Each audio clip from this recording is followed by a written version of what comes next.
Hello friends, मेरा नाम है दिनेश पंवार और मैं आपका स्वागत करता हूं आपके अपने एग्रीकल्चर चैनल में जिसका नाम है संतोष साइंस एंड एग्रीकल्चर क्लासेस। दोस्तों, आज हम बात करने वाले हैं हॉर्टिकल्चर से रिलेटेड एक ऐसे टॉपिक के बारे में जिसमें ज़्यादातर बच्चे जो हैं वो कंफ्यूज रहते हैं। टॉपिक बहुत सिंपल सा है, climacteric and non climacteric fruits. कई बार दिक्कत होती है कि कौन से फ्रूट्स हैं जो पेड़ पर पकते हैं, कौन से फ्रूट्स हैं जो पेड़ पर नहीं पकते, और अगर नहीं पकते हैं तो फिर उनका क्या किया जाता है। तो ये कुछ क्वेश्चंस है जिसके आंसर आज आपको यहाँ पर मिलने वाले हैं इस वीडियो के अंदर। तो अंत तक देखते रहिए इस वीडियो को। चलिए स्टार्ट करते हैं हम सबसे पहले हमारे इस कॉन्सेप्ट को जो कि क्लाइमेट्रिक और नॉन क्लाइमेट्रिक फ्रूट्स को जन्म देता है। उसका नाम है राइपनिंग या फिर फलों का पकना।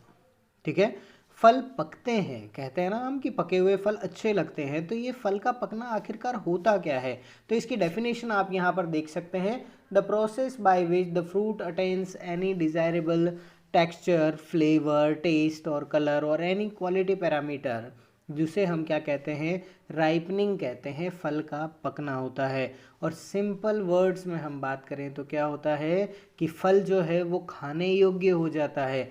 जैसे बात करें हम मैंगो की या आम की, तो जिस समय पर वो कच्चा है तो उसका टेस्ट कैसा होता है, खट्टा होता है और कसेला होता है। लेकिन जैसे ही वो पक जाता है तो उसका कलर भी गोल्डन येलो सा होने लगता है, टेस्ट भी स्वीट हो जाता है और उसमें अरोमा या फिर हम कहें खुशबू भी उसके अंदर आने लगती है।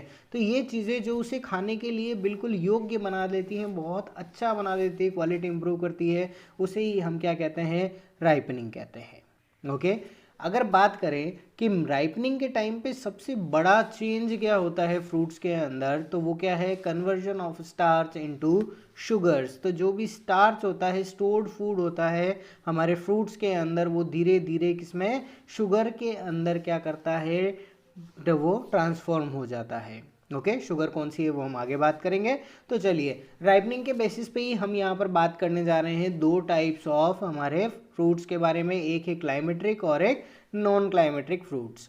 चलिए सबसे पहले हम यहाँ पर एक चीज़ देख लें कि क्या क्या चेंजेस मेनली हमारे फ्रूट राइपनिंग के टाइम पर होते हैं। तो पहली चीज़ क्या होती है, increase in ethylene production. Ethylene के लिए हमें ध्यान रखना है, इथाइलिन क्या होता है, राइपनिंग हार्मोन होता है, जिसकी वजह से हमारे फ्रूट्स की राइपनिंग होती है। ओके, तो ये फ्रूट्स की राइपनिंग कौन कर रहा है, इथाइलिन कर रहा है। तो इथाइलिन का प्रोडक्शन जैसे जैसे बढ़ेगा वैसे वैसे राइपनिंग भी इंक्रीज होगी। सेकंड बात करें तो क्या होता है, increase in respiration by the fruits. तो जो रेस्पिरेशन या श्वसन प्रक्रिया है वो फ्रूट्स के अंदर बढ़ जाती है, जिसकी वजह से मेटाबॉलिज्म बढ़ता है, सेनिसेंस बढ़ता है और जो फ्रूट है वो गिरने के लिए तैयार हो जाता है। ओके, थर्ड हम बात करें क्या है, conversion of starch into sugar. हमने अभी बात करी थी, जो भी स्टार्च है वो क्या होता है, शर्करा में परिवर्तित होता है। और अगर बात की जाए कि फ्रूट शुगर कौन सी है, फ्रूट्स के अंदर मैक्सिमम फ्रूट्स में कौन सी शुगर पाई जाती है, तो वो कौन सी है, फ्रक्टोज है। ओके, याद रहेगी चीज़, ये बहुत इंपॉर्टेंट क्वेश्चन है, प्री पीजी में और जेआरएफ में भी ये क्वेश्चन पूछा गया है। नेक्स्ट हम बात कर लें हमारे सबसे पहले टाइप के फ्रूट्स, क्लाइमेट्रिक फ्रूट्स के बारे में। तो ध्यान रखिए कि ये वो फ्रूट्स होते हैं जो क्या करते हैं, पेड़ से तोड़ने के बाद भी उनका पकने का प्रोसेस चलता रहता है। ओके, तो हम इसे क्या कहेंगे, those fruits in which the process of ripening continues even after the harvesting from the plant. तो हमने फल को तोड़ लिया है पर फिर भी वो धीरे धीरे क्या करेगा, पकना स्टार्ट कर देगा, वो पकने लग जाएगा। और अगर वो पक रहा है तो हमने अभी बात करी थी चेंजेस ड्यूरिंग राइपनिंग, क्या चीज़ें हैं, एक तो है वहाँ पर रेस्पिरेशन और इथाइलिन का प्रोडक्शन। तो पक रहा है मतलब क्या होगा, रेस्पिरेशन भी उसके अंदर बढ़ रहा है, वो चल रहा है, और उसके साथ साथ इथाइलिन प्रोडक्शन भी उसके अंदर बढ़ रहा है। ठीक है, तो क्या होगा अगर हमने ऐसे फ्रूट्स को हमारे पेड़ पर पकने दिया, तो वो वहाँ पर सॉफ्ट हो जाएंगे, और अगर हम उन्हें वहाँ से ट्रांसपोर्ट करना चाहे तो फिर क्या होगा, वो रास्ते में ही ख़राब हो जाएंगे। तो इसीलिए थर्ड इम्पॉर्टेंट पॉइंट हमें यहाँ पर ध्यान रखना है, क्लाइमेट्रिक फ्रूट्स क्या है, they are plucked from the plant even they are hard and in green stage.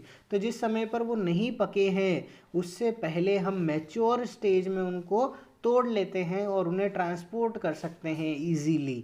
तो इसीलिए ये पॉइंट हमें बहुत इंपॉर्टेंट यहाँ पर ध्यान रखना है। नेक्स्ट बात करें, ऐसे फलों को पकाने के लिए हम क्या करेंगे? तो एक जो हमारा इथाइलिन जो हमने अभी बात करी थी राइपनिंग हार्मोन है, उसके जो अलग अलग हमारे सॉल्यूशंस आते हैं जैसे ईथरल है या फिर हमारे दूसरे इथेफोन है, तो उसका हम यूज़ करके छोटी डोज देते हैं इथाइलिन की, ताकि वो आप आसानी से हार्वेस्टिंग के बाद राइपन हो सके। और अगर आप एक लाइन के अंदर याद करना चाहते हैं क्लाइमेट्रिक फ्रूट्स क्या होते हैं, तो ऐसे फ्रूट्स जो पेड़ पर नहीं पकते उन्हें हम क्या कहते हैं? Climacteric fruits. ध्यान रखेंगे, यहाँ पर जस्ट ऑपोजिट कॉन्सेप्ट होने वाला है। वापस हम रिवाइज कर लेंगे इस चीज़ को। क्लाइमेट्रिक फ्रूट्स कौन से हैं? जो पेड़ पर नहीं पकते हैं। चलिए सेकंड यहाँ पर हम बात कर ले इसके एग्जाम्पल्स की। तो एग्जाम्पल यहाँ पर हमारे सामने है, मैंगो, बनाना, सपोटा, पपाया है, कीवी है, एप्पल है, पियर, प्लम, पीच। तो ये सारे के सारे जो फ्रूट्स हैं ये क्या है? हमारे क्लाइमेट्रिक फ्रूट्स होते हैं। ओके, जैसे मैंगो है, मैंगो को हमने कच्चा ही तोड़ लिया, उसके बाद हम इसको हमारे इथेफोन से या फिर इथरल से ट्रीट करके और इसे पका लेते हैं। बनाना को भी ऐसे किया जाता है, पपाया है उसे भी हम ऐसे करते हैं, सपोटा है उसका भी ऐसे यूज़ किया जाता है। तो वो फ्रूट्स जो तोड़ने के बाद अलग से पकाए जाते हैं या फिर जो पेड़ पर नहीं पकाए जाते, पेड़ से तोड़ने के बाद पकाए जाते हैं, उन्हें हम क्या कहते हैं? क्लाइमेट्रिक फ्रूट्स कहते हैं। ओके, नेक्स्ट बात कर ले नॉन क्लाइमेट्रिक फ्रूट्स की। तो एक लाइन में इसे भी यहीं पर याद कर लीजिए, ऐसे फल जो पेड़ पर पकते हैं और पकने के बाद तोड़े जाते हैं, क्योंकि टूटने के बाद वो नहीं पकते, उन्हें हम क्या कहते हैं? नॉन क्लाइमेट्रिक फ्रूट्स कहते हैं।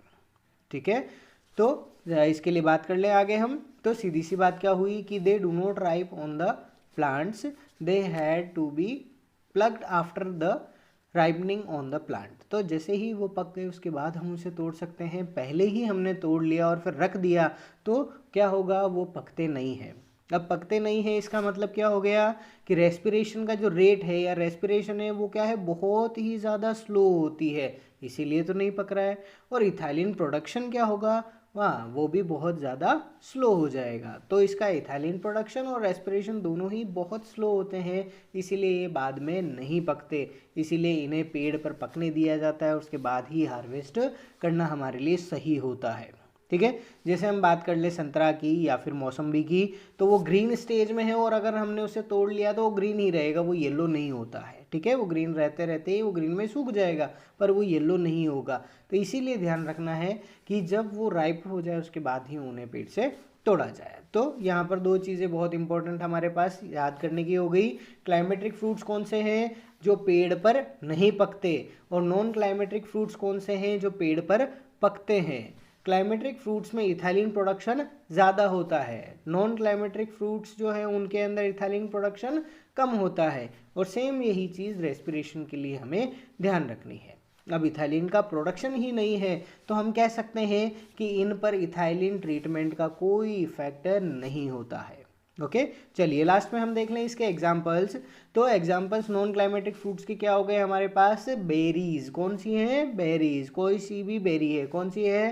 रास्पबेरी और ब्लैकबेरी और स्ट्रॉबेरी। तो जितनी भी बेरीज हैं वो क्या है? हमारी नॉन क्लाइमेट्रिक फ्रूट्स हैं।